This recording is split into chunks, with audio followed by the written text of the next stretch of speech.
Let it close the door, please.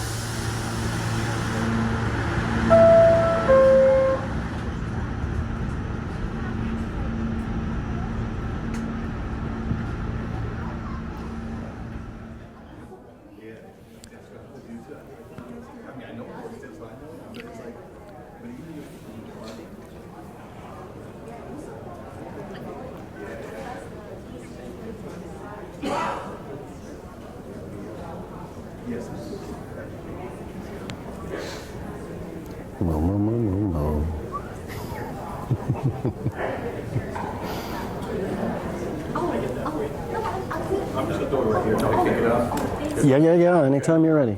All right, well, in that case, we are going to get started now with our afternoon sessions.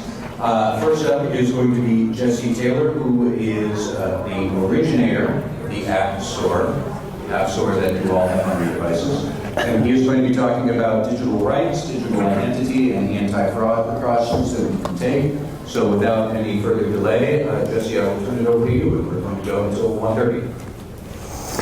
Thank you, sir. How's that sound? Can everybody hear me okay? Yeah. Sounds loud to me. Okay, here we are. Thank you, everybody, for coming. Thanks to the folks at Risk for putting this together on this very special day. We're going to find out a little bit more about why.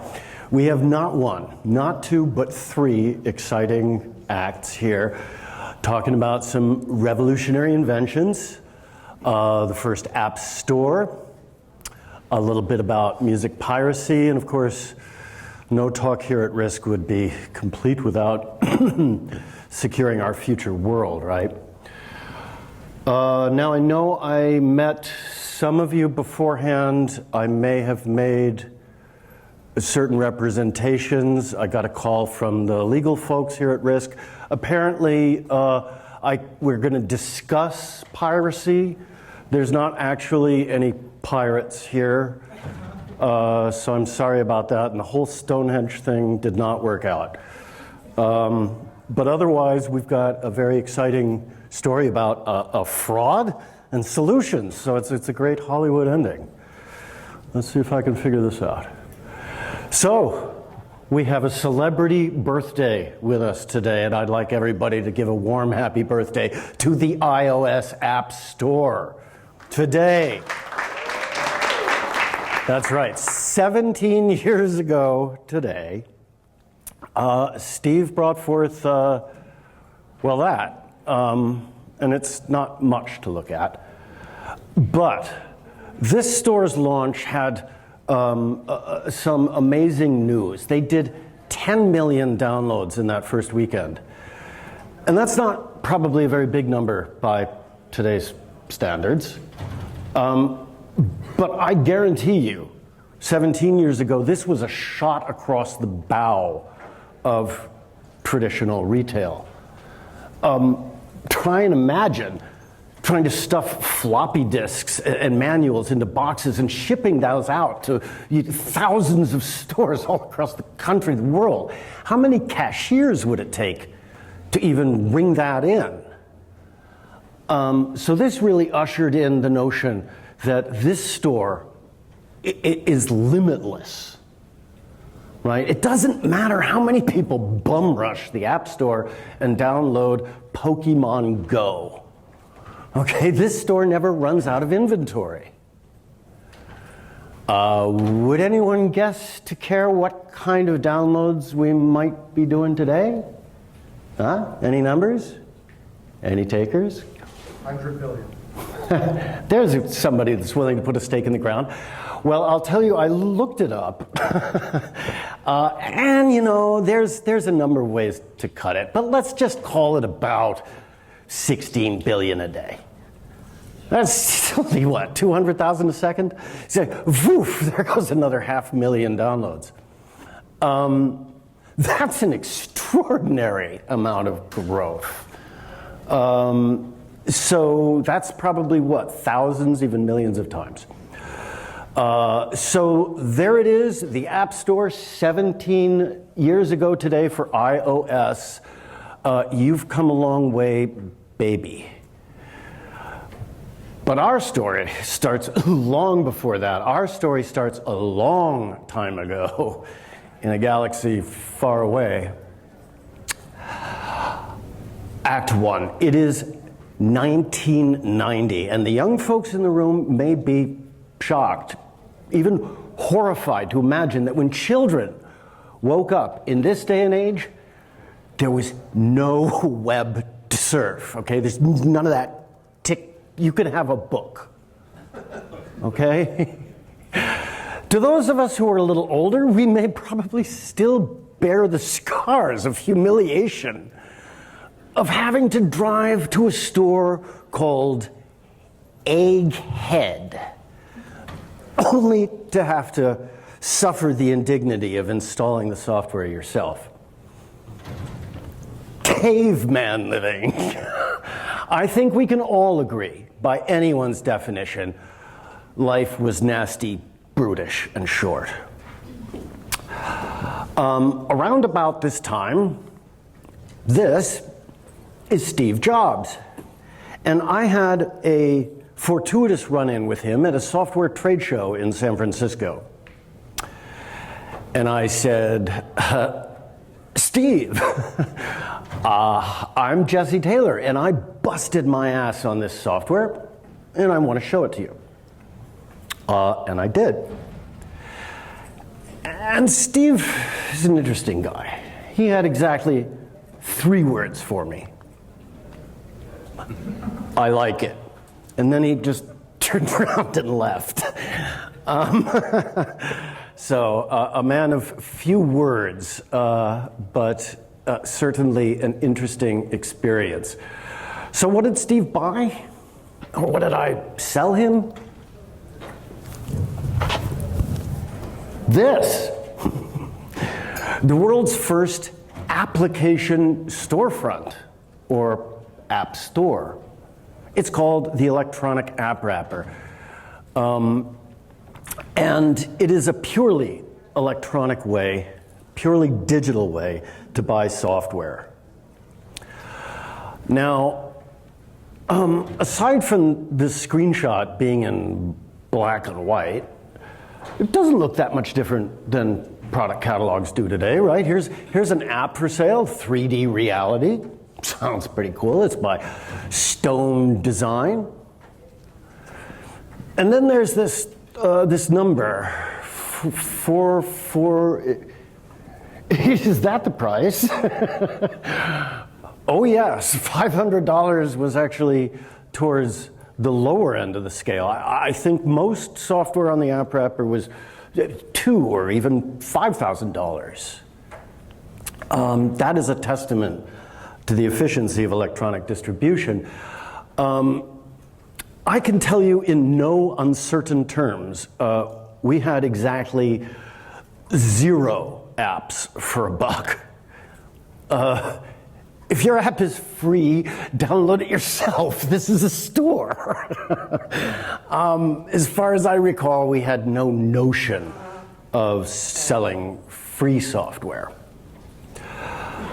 Another interesting artifact here, available immediately.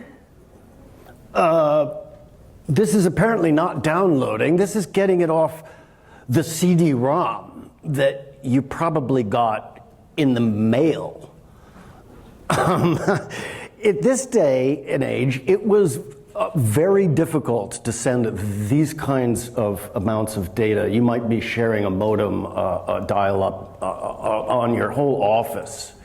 It might actually take less time to receive the disc in the mail. People would send around CDs and DVDs for years before the internet really had the capacity to move that. I think this is probably 20 years before Netflix could just stream that kind of stuff to your TV. So interesting how the pipe of the internet has grown with our need. And then there's this kind of non sequitur, not France. Well, I mean, this isn't because we hated French people. This is actually an affect of post-World War II cryptography laws. The protection that we put on the app wrapper couldn't be broken by the French government. And so we were like, hooray, we're protecting digital rights of artists. And they were like, boo, you're breaking our laws and subverting our government. This was a serious problem. And honestly, we had absolutely no way to know who's in France. I mean, no way. So the compromise after all this back and forth was not France. And so if you're in France and you see not France, then I don't know, I guess you just don't use the encryption on the app wrapper. I'm not entirely sure if this was highly effective. You know, you guys tell me. I hope the French government has, you know, modernized their laws with regard to cryptography. But that's some of the problems that you get faced when you are first. So there it is, a screenshot I bet you probably have not seen before, and maybe a story you haven't heard. The App Store is anti-fraud software. Think about it. So this brings us to Act 2. It's the year 2000, right? Turn of the millennia. And about half of us are online now, and business is going gangbusters to go digital. All of it. And around about this time, Steve uses my software to solve a problem. You see, one of these businesses going online was the music industry. And they had made their living putting copyrighted material onto different platters, right? 78s, 45s. Then we have LPs, right? So now they have a new platter. It's called a CD. Same thing, right? There's no risk in that. Same except for this word, digital. It seems without really realizing it, the music industry had published the entirety of their catalog into the digital universe without thinking about how to protect it. Unlimited copies means unlimited piracy. So break out your pirate hat, fly the Jolly Roger. Is that what's the pirate flag? Is it the Jolly? Okay, thank you. Yeah, actually, you don't need to do any of that. Everybody was in on this one. Okay, this was like a global piracy party. Okay, and it looked like the music industry was done for. And it's interesting because Apple came along with a purely digital solution, right? They didn't make fraud impossible, right? And the question was simple. Why pay $1 for something you could get for free? And that answer is a lot more clear to us today than it was to the music industry at the time. Unknown files are risky, right? You download a low-quality version, you download spam, right? You get malware. Here, you go to the store, you find the song you want, you click one button, you buy it, you transfer it, you install it, and it's playing instantly.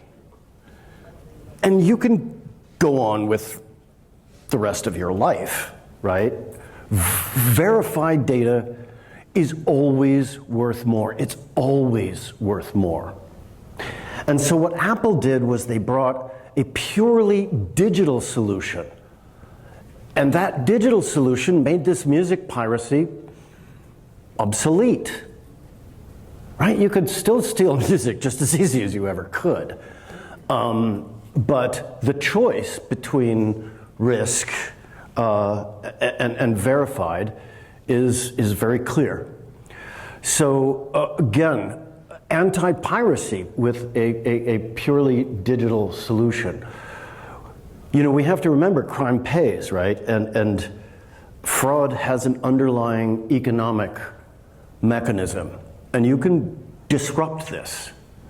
So this is one of these great examples of disrupting fraud, and there was no magic technology involved, right? It's really just a choice, access to verified information.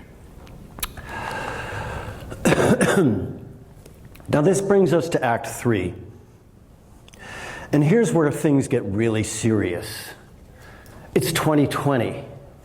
We are all online.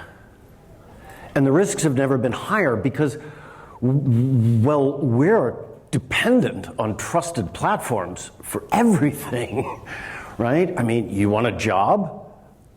Trusted platform, right? You want a date? Trusted platform. You need somebody to install that huge television that you just bought, right? Trusted platform. Here in New York, we have an app just to find a place to park.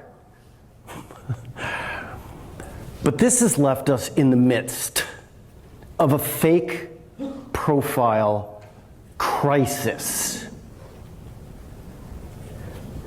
You might have noticed it rocking a democracy near you. And the trouble is, you can't tell. Is this guy's was just generated? It only gets worse. But I assure you, verified is worth more to everybody. It's valuable to me to show that I'm legitimate. It's valuable to see if I can trust that person, right? But it's also valuable to the platforms that we use, right? Verified is a multiplier of value. You get to 2 or 5. Well, if you're Facebook, you get 10 times as much as unknown. But we don't do it because it sucks, right? It sucks. Anyone want to mention a reason that, you know, verify isn't fun? You just call it out. Anybody? Time? Yeah? ID formats.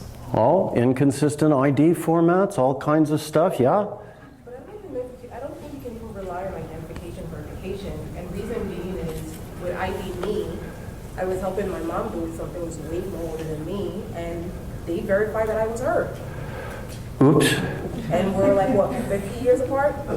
Oh, they did that by your facial recognition.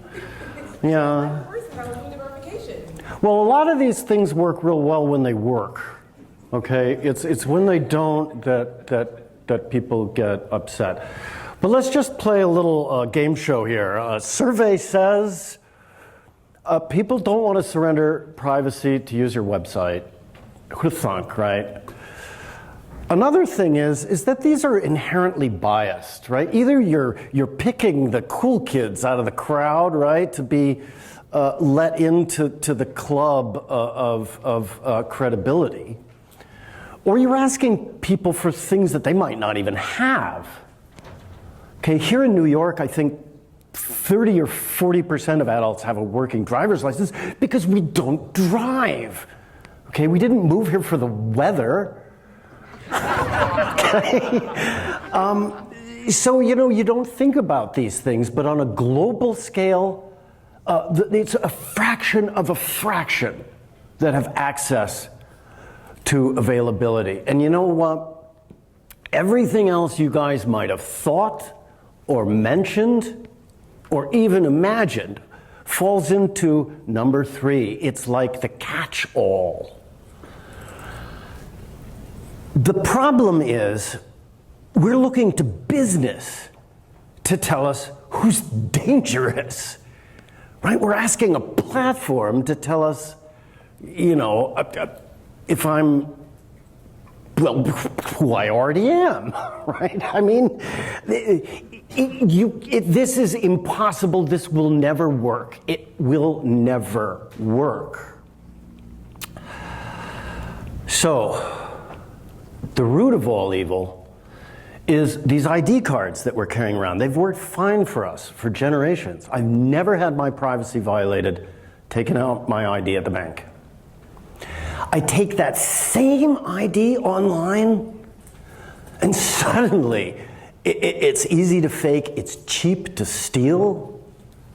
One picture of this can be made into limitless copies without detection, forever. and you know what the real irony is with this?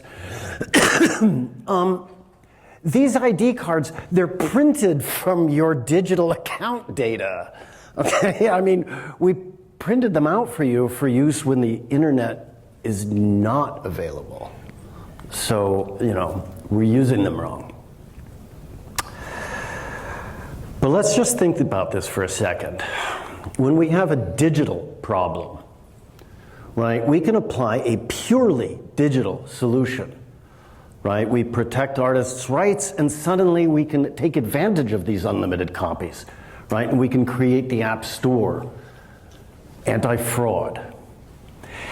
And when we have music piracy, also a form of fraud, what can we do? We can make that obsolete using a purely digital solution.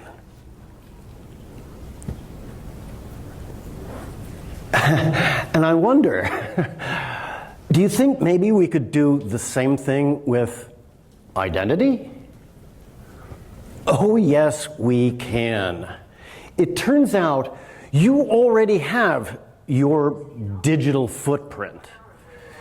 It literally is the links and profiles that people already know you by. This pre-existing history is already yours.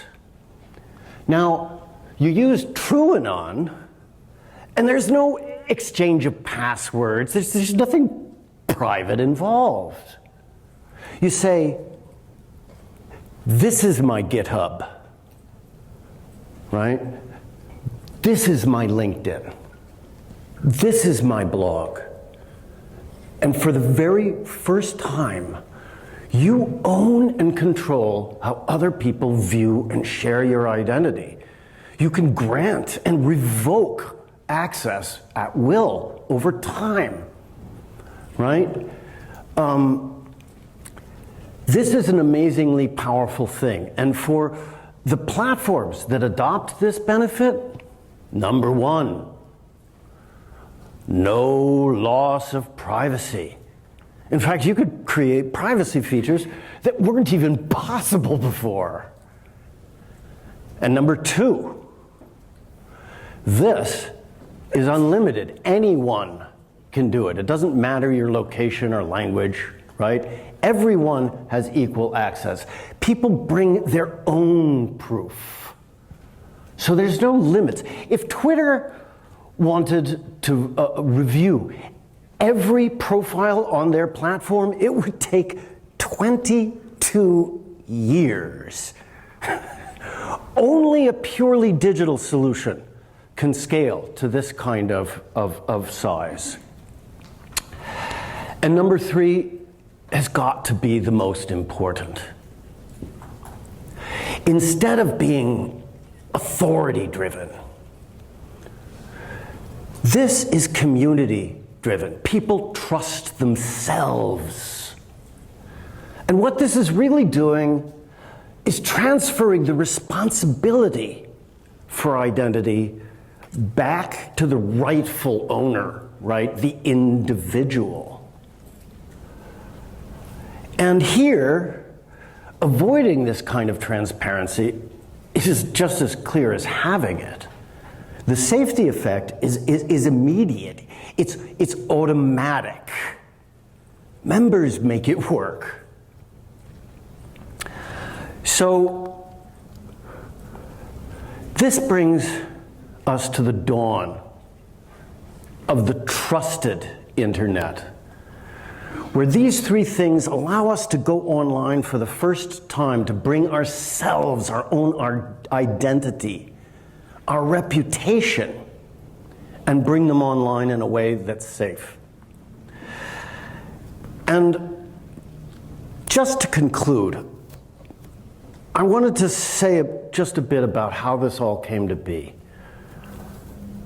Because I'm not a trust and safety expert. I'm in awe of what all you guys are doing. And I thank you for making my children's world safer.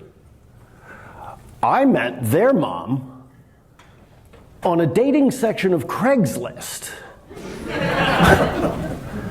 that has been censored by our government for human trafficking. Rape, extortion, murder, that sort of stuff, right? All jokes aside, this was a profoundly dangerous experience on one of the world's most dangerous websites. And this got me to thinking, surely there must be some way that I could impart some credibility onto this post, right? I could say, I'm Jesse, I'm in New York. Right? I'm a Leo. And 4.3 out of 5 says, I'm probably the person that I say. If I could just do that in a way such that even a hacker who had stolen the entire database at Craigslist would have no way to reverse engineer back to that identity. It's private. It's private. And so finally, I created something that I believe in, that I trust for myself, for my family, and for my children. And now I'm here to share that with you and the world. So thank you.